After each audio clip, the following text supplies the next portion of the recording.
A continuación, salud renal y reumatología.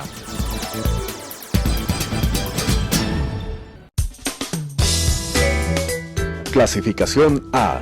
Apto para todo público.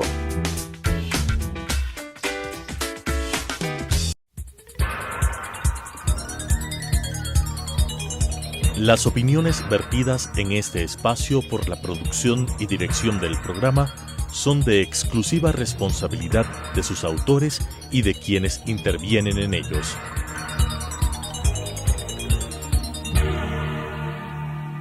Telesucesos Canal 29 UHF presenta Salud Renal y Reumatología. Tratamiento integral, preventivo y curativo de enfermedades renales y reumatológicas con la conducción de las doctoras Belia Meléndez y Cristina López. Salud renal y reumatología. Bienvenidos a un nuevo programa de Salud Positiva. Hoy hemos querido hablar sobre el alcoholismo y los efectos que este tiene en las enfermedades crónicas, un poco más enfocados hacia la enfermedad renal y a las enfermedades inmunológicas. Pues sí, bienvenidos. Pues vamos a decir primero de qué se trata el alcoholismo. Es una enfermedad causada por el consumo abusivo de bebidas alcohólicas y por la adicción que crea este hábito. Pues he visto que a nivel mundial la edad de inicio del consumo de alcohol rodea más o menos los 13 años de edad, predominante en el sexo masculino. Los licores preferidos es la cerveza y las mezclas de tragos, ¿no? Cada vez es mucho más frecuente el consumo de alcohol, al igual que el tabaco. Esto debido a una serie de trabajos de publicidad que muchas veces son publicidad engañosa y que engancha al adolescente, engancha a la persona a que cada vez más jóvenes se metan en este mundo del alcohol, del tabaco y de sustancias peligrosas. Bueno, el consumo de alcohol etílico es ampliamente conocido que tiene efectos deleterios sobre el funcionamiento de diferentes órganos, no solo del hígado, también puede afectar a los vasos sanguíneos, a los riñones. Entonces, ahora y después de varios estudios que se han realizado en mucho tiempo, se sabe que el alcohol etílico es un claro factor para el desarrollo y progresión de la enfermedad renal crónica. Hay que considerar que la funcionalidad de los riñones depende de varios factores y uno de los más importantes es mantener un flujo adecuado de sangre, ya que son órganos muy vascularizados, tienen muchos vasos sanguíneos. Entonces, el consumo de alcohol puede causar cambios en las cifras de presión arterial, además puede generar inflamación crónica en los vasos y que esto sumado a otros factores como la edad avanzada, el consumo crónico de medicación como antiinflamatorios, tabacos, otras drogas ilícitas, generan una suma de factores que van a afectar la funcionalidad de los riñones. Además que el consumo, se ha visto que el consumo de alcohol genera enfermedad renal crónica en pacientes cada vez a etapas que están más jóvenes, ¿no? Y con predominio en el sexo masculino. Si bien es cierto, nosotros asociamos la enfermedad renal crónica con edades más avanzadas por el hecho de que se envejecen los órganos, obviamente en los pacientes consumidores de alcohol en forma habitual, abusadores del consumo de alcohol, puede darse esta enfermedad renal crónica a etapas mucho más tempranas. Claro, puede ser un detonante o a su vez un desencadenante, sea de una enfermedad crónica, renal o inmunológica. Pero vamos a ver cuántos gramos son necesarios para considerarlo ya un tóxico y como un riesgo a padecer. Se dice que 40 gramos diarios en mujeres y 60 gramos diarios en hombres resulta ser la dosis tóxica ideal, entre comillas. Claro. Esto se ha logrado saber por estudios que han realizado, no es un número que se ha sacado al azar. Obviamente, el alcohol no da solo problemas crónicos a largo plazo, también tenemos problemas agudos y uno de estos es la intoxicación etílica, que se considera una intoxicación, es una patología definida por signos y síntomas que son secundarias a la acción de una o varias dosis de un agente tóxico, que obviamente en este caso va a ser el etanol, y su evolución puede llevar al sujeto a un estado irreversible que puede inclusive causar la muerte. El etanol es obviamente una de las sustancias que más comúnmente produce intoxicación, y esto es debido a que su consumo es común y está al alcance fácilmente de la población en general. La intoxicación se caracteriza por múltiples anomalías tanto en el sistema nervioso central como en otros sistemas del organismo, y uno de los más notorios es también a nivel renal. Para la intoxicación habitualmente se trata clínicamente. Lo que se trata es de hidratar al paciente, de mantenerle una buena ventilación, mantener asegurada la vía aérea por la depresión que suele causar el alcohol, y llegar a la estabilidad hemodinámica. Parte importante es que los electrolitos como el sodio y el potasio que están alterados también se encuentren estables. Estos son el equilibrio de las sales en el sistema vascular, entiendo yo, claro, y celular. Como el alcohol produce muchas veces deshidratación al inhibir la hormona antidiurética, entonces se pierde mucho líquido, se pierde sodio, se puede alterar los niveles de potasio, esto puede llevarle a la muerte al paciente. Entonces parte del tratamiento de la intoxicación es mantener al paciente estable en los electrolitos.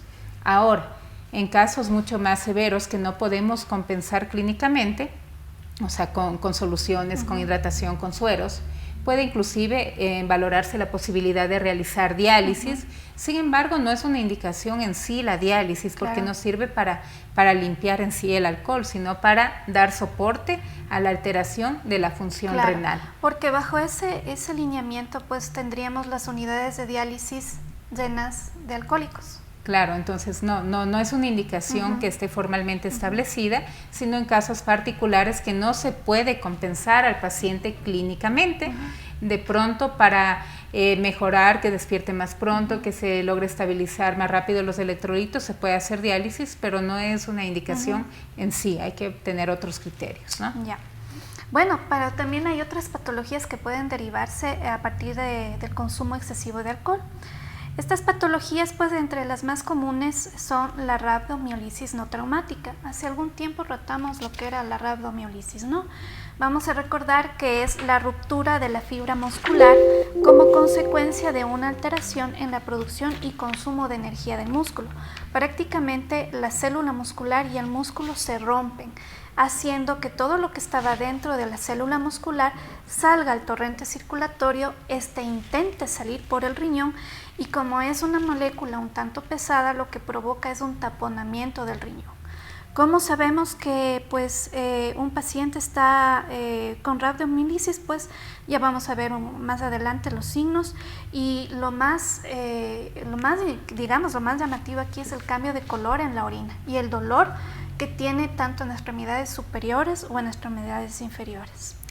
Claro, es muy característico la presentación clínica de la rabdomiólisis, o sea, llama mucho la atención, y el paciente obviamente busca ayuda médica, primero por el dolor intenso de los músculos. Son dolores insoportables que muchas veces causan importante limitación para movilizarse, pero también hay que tener presente el cambio en la coloración de la orina. Lo que tú dices, la orina se vuelve oscura, muchas veces como el té negro, o en ocasiones de color vino, color rojizo, y eso es lo que le hace al paciente ir a pedir ayuda médica.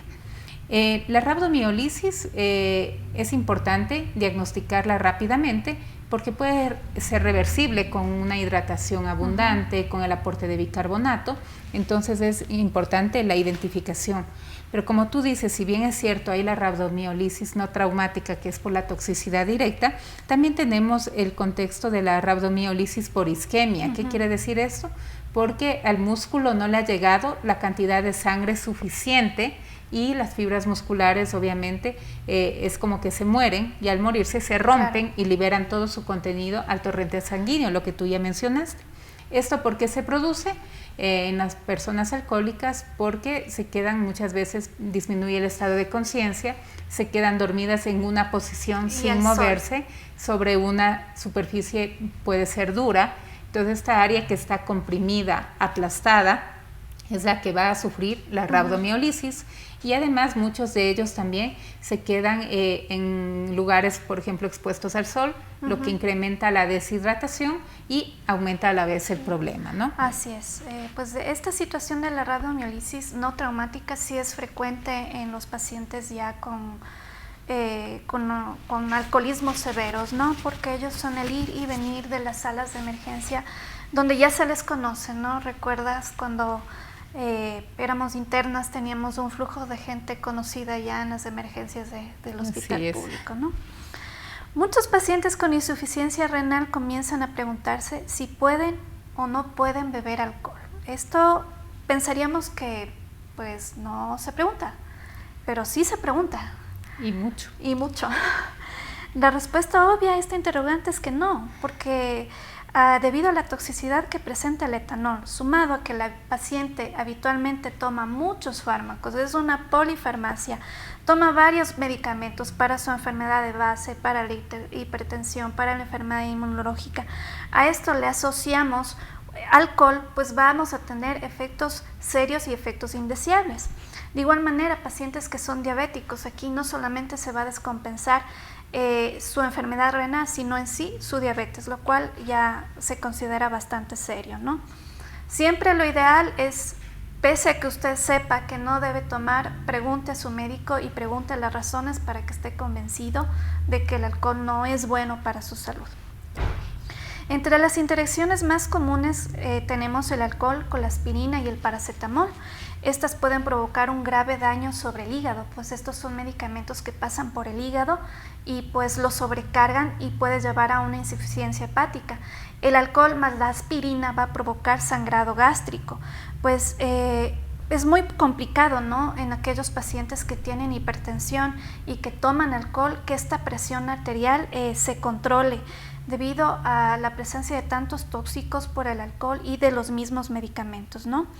Cuando el paciente toma alcohol más medicamentos para la alergia, antidepresivos o sedantes o relajantes musculares, puede tener otros síntomas como mareo, sedación, disminución en sus habilidades motoras o pueden quedarse de plano dormidos más tiempo de lo habitual, ¿no? Y esto causa a veces preocupación en los familiares que no saben qué es lo que se tomó, qué es lo que se mezcló. Para los pacientes con insuficiencia renal que toman antipsicóticos, el consumo agudo de alcohol puede causar pérdida de la coordinación y complicaciones respiratorias que pueden llegar a ser fatales. El ser humano tiene el llamado centro de respiración que se encuentra en el cerebro. Cuando este centro de respiración está afectado, simplemente el paciente deja de respirar de manera súbita. Bueno, y no es raro tener pacientes que se realizan tratamientos de diálisis y que sin embargo tienen este consumo habitual de alcohol, que muchas veces tenemos problemas para el control del manejo de los líquidos, para el control de la presión arterial, y obviamente son situaciones que muchas veces nosotros no conocemos porque no pasamos con el paciente todo el día, pero que en algún momento en que llegan en etapas ya más complicadas como con intoxicaciones, sedación profunda o con las complicaciones por una interacción del alcohol con los medicamentos, nosotros nos logramos enterar de esta condición que obviamente, si bien es cierto, no es tomada a la ligera, nosotros siempre estamos preguntando, pero no es algo que el paciente comparta normalmente ni con el médico, ni con el psicólogo, mucho menos con el nutricionista, ¿no? Porque lo ve normal en su vida, porque ya es un hábito. Sí, es un hábito que no quiere ser criticado, no quiere ser objetado en lo que está haciendo, entonces obvio no va a compartirlo para que no le prohíban, ¿no? Así es. Bueno, además de estas complicaciones agudas, también en los pacientes con alcoholismo puede presentarse la miopatía crónica del paciente alcohólico, que es una debilidad progresiva de las extremidades, sobre todo con pérdida de la masa muscular, que inclusive puede llegar a atrofia.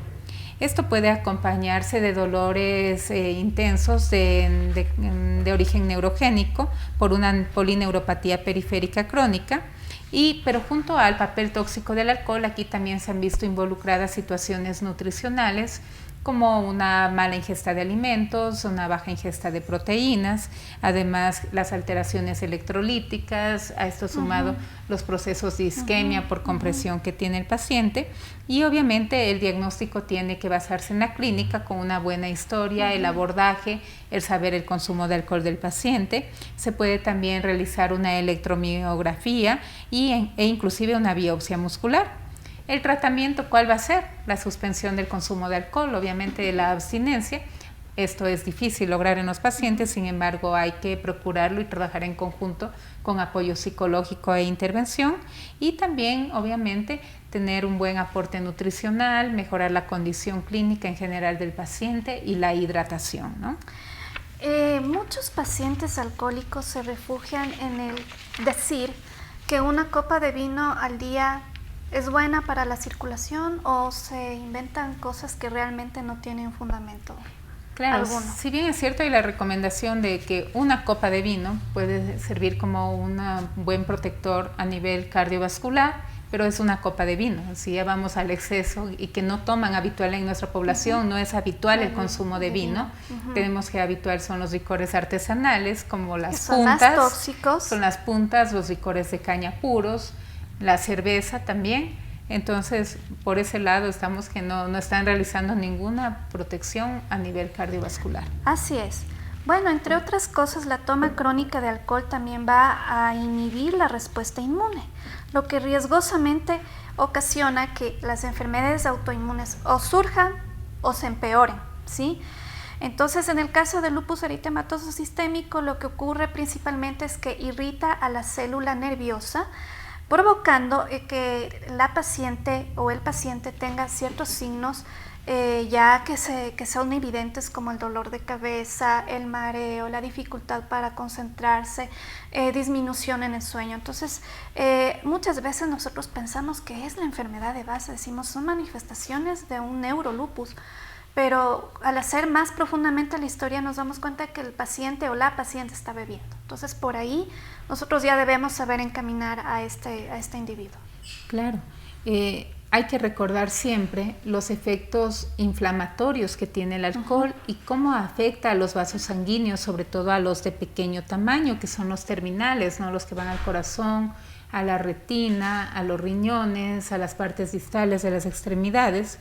Y esta inflamación con el tiempo lo que va a causar es la formación que se estrechen estos vasos, que haya más formación de placas de grasa, lo que es la aterosclerosis, y que llegue menos sangre a estos órganos, lo que ocasiona, claro, trastornos a nivel cardíaco, aumenta el riesgo cardiovascular, el riesgo de sufrir infartos cardíacos, cerebrales, como ya les mencioné anteriormente, la progresión de la enfermedad renal, o sea, esta avanza más rápidamente e inclusive llegan más rápidamente a la diálisis, calcificación de vasos como la aorta, vasos del abdomen, vasos del tórax, también causa problemas pulmonares marcados y empeora muchísimo a los pacientes que sufren vasculitis. La vasculitis pues puede ser una situación agravada en lupus o una vasculitis primaria, que es muy rara en nuestro medio, pero sí la encontramos, ¿no?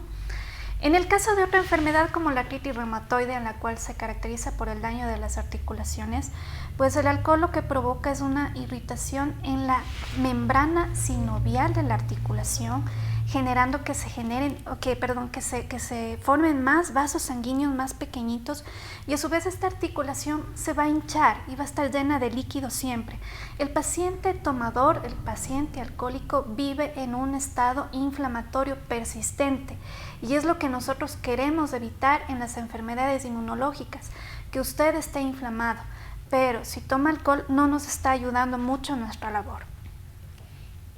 Otra patología que es importante mencionar es la fibromialgia.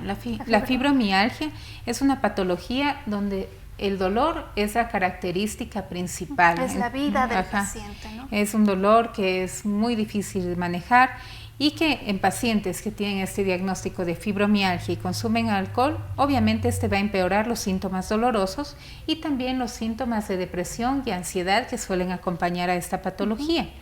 Los pacientes al momento de la resaca pueden llegar inclusive a tener depresión profunda y ocasionalmente puede esto derivar en un intento autolítico. Hay que tomar mucha atención a estos pacientes que están muchas veces polimedicados, no solo con medicación analgésica, sino también con ansiolíticos y antidepresivos, y las interacciones que éstas pueden realizar con el consumo de alcohol. Las recomendaciones serían entonces mantener el alcohol fuera de su alcance, hacer conciencia de que esta es una enfermedad que tiene que ser tratada por el psicólogo, por el psiquiatra. Tiene que seguir tomando sus medicamentos para su enfermedad de base, acudir a los controles cuando usted lo necesite, ¿no? El paciente debe adaptarse al régimen que se le da, al menos si tiene una enfermedad de tipo crónica. Muchas gracias. Esto es lo que tenemos al respecto al día de hoy con enfermedades inmunológicas, reumatológicas y alcohol. Muchas gracias.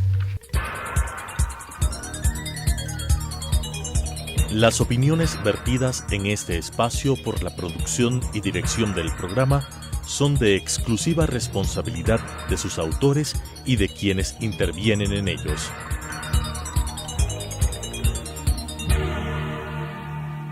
Telesucesos Canal 29 UHF presentó Salud Renal y Reumatología. Tratamiento integral preventivo y curativo de enfermedades renales y reumatológicas con la conducción de las doctoras Belia Meléndez y Cristina López. Salud Renal y Reumatología.